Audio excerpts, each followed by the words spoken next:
Hello everyone, welcome back to inspiring education plus.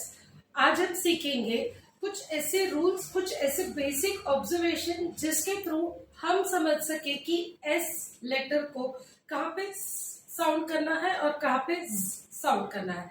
स और ज ये दो प्रोनाउंसिएशन होते हैं लेटर एस के लिए, लेकिन मैक्सिमम टाइम बच्चे कंफ्यूज हो जाते हैं कि कहाँ पे उसे क्या प्रोनाउंस करना है।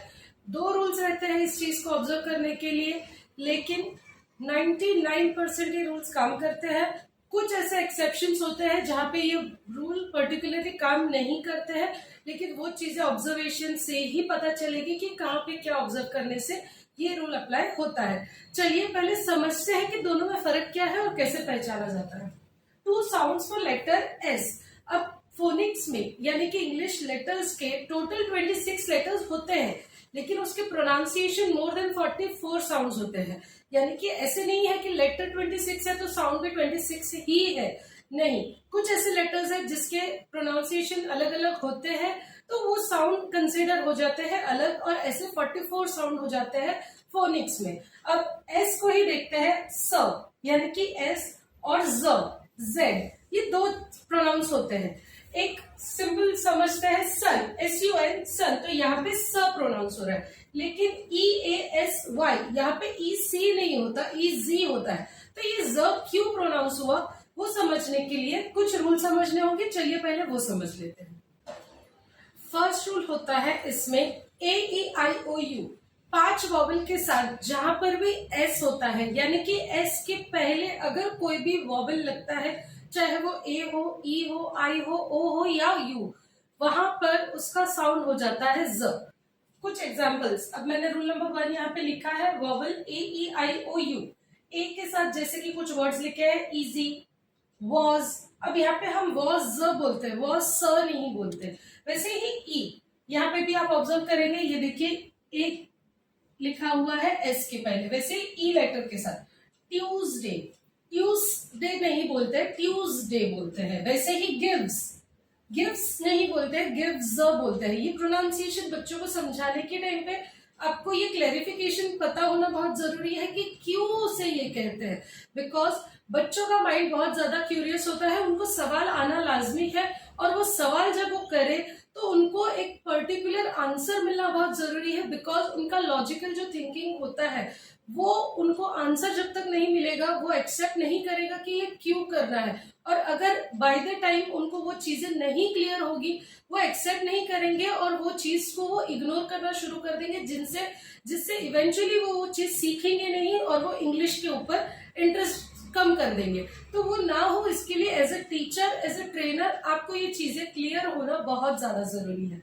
ई के साथ हमने देखा, वैसे आई, हिज, विजिट। अब यहाँ पे विजिट या हिज ऐसे नहीं बोलते, हिज बोलते हैं, विजिट बोलते हैं। तो वो क्यों बोलते हैं? बिकॉज एस के आगे आई वोवेल लगा है।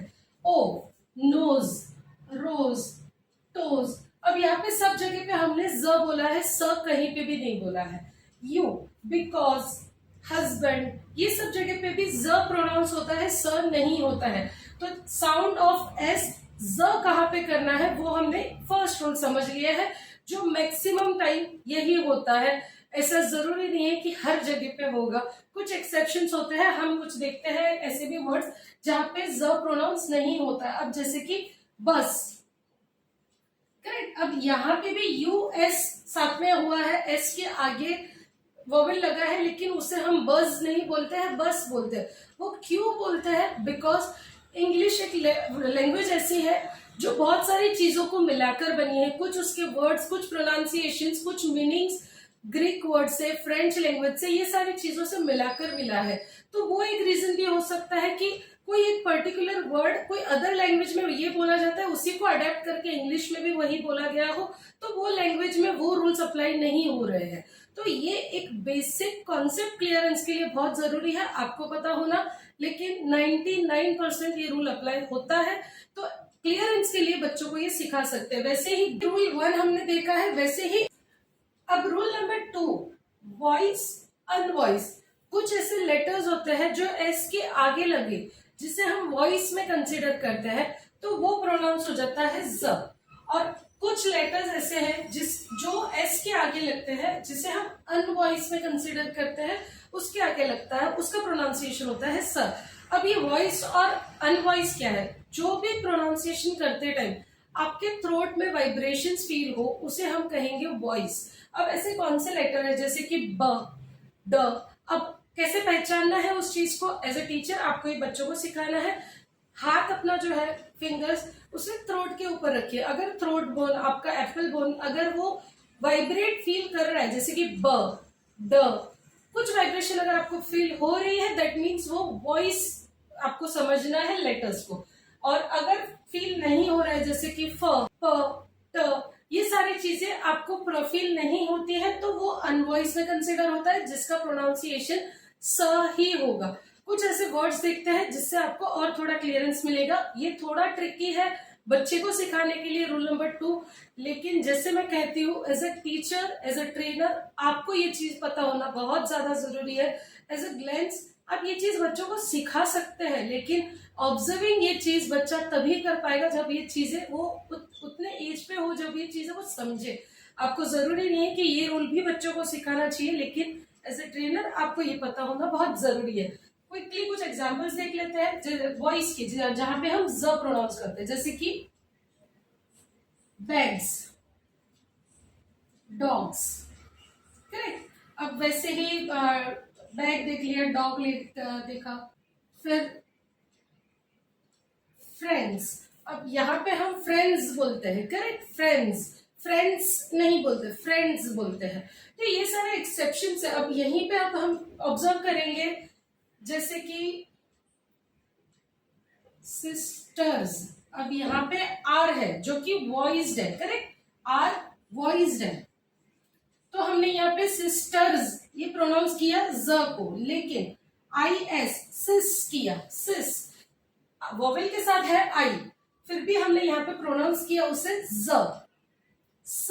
क्यों किया? बिकॉज वो एक्सेप्शंस में गया। यहाँ पे हम सिस्टर्स ऐसे नहीं बोलेंगे, सिस्टर्स बोलेंगे, जबकि ये आई वॉवेल है और उसे प्रोनाउंसिएशन एज पर दी रूल ज होना चाहिए, लेकिन वो नहीं हो रहा है। यहाँ पे जेड प्रोनाउंस हो रहा है बिकॉज वो वॉइस में कंसिडर हो रहा है। तो ऐसे कुछ एक्सेप्शंस है। आप कुछ वर्ड्स ढूंढेंगे, ऑब्जर्व करेंगे, जिसका एंडिंग साउंड स या ज होता है, तो वो क्यों होता है। अगर ये रूल के साथ ऑब्जर्व हो रहा है तो वो आप एड ऑन कीजिए और बच्चे को सिखाइए, सो दैट बच्चा और भी इजी समझ सके। Again I am repeating, rule number 2, आपको बच्चों को सिखाना नहीं है। ऑब्जर्विंग के हिसाब से आप बच्चे को सिखा सकते हैं, लेकिन एज ए टीचर आपको पता होना जरूरी है। इसके लिए ये कॉन्सेप्ट मैंने ऐड किया है सिलेबस में, सो दैट आप ये चीज समझ सके। आई होप रूल नंबर 1 अच्छे से क्लियर हुआ है, जो मैक्सिमम टाइम कंसिडर होता है। और बच्चा जैसे जैसे बोलना, सीखना, समझना शुरू करता है, ये रूल्स उनको याद होना शुरू हो जाते हैं, लेकिन उसके लिए जरूरी है प्रैक्टिस। अब एक बार बच्चे को सिखा दोगे और फिर वो प्रैक्टिस नहीं करेगा, या वो चीजें वो डे टू डे एक्टिविटी में एड ऑन नहीं करेगा, तो उसका कोई मतलब नहीं है। बच्चा सीख तो जाएगा, लेकिन क्लियर नहीं करेगा वो चीज को और समझ नहीं पाएगा, वो भूल जाएगा। तो ऐसे नहीं है कि नई चीजें आप एड ऑन कर रहे हैं और पुरानी चीजें वो भूलते जा रहा है, वैसे नहीं होना चाहिए। एवरी डे साइट वर्ड्स, उनको long vowel sound, short vowel sound, blending words, ये सारी चीजें नजर में आना जरूरी है। पीपीटीज जो आप बना रहे हैं वो उनको होमवर्क में दीजिए, कुछ उनको बोलिए कि आप एज अ होमवर्क करके लेके आइए, सो दैट उनका माइंड एक्टिव कंटिन्यूअसली रहो ये सारी चीजों को ऑब्जर्व करने के लिए। I hope this much is clear. Thank you so much for watching.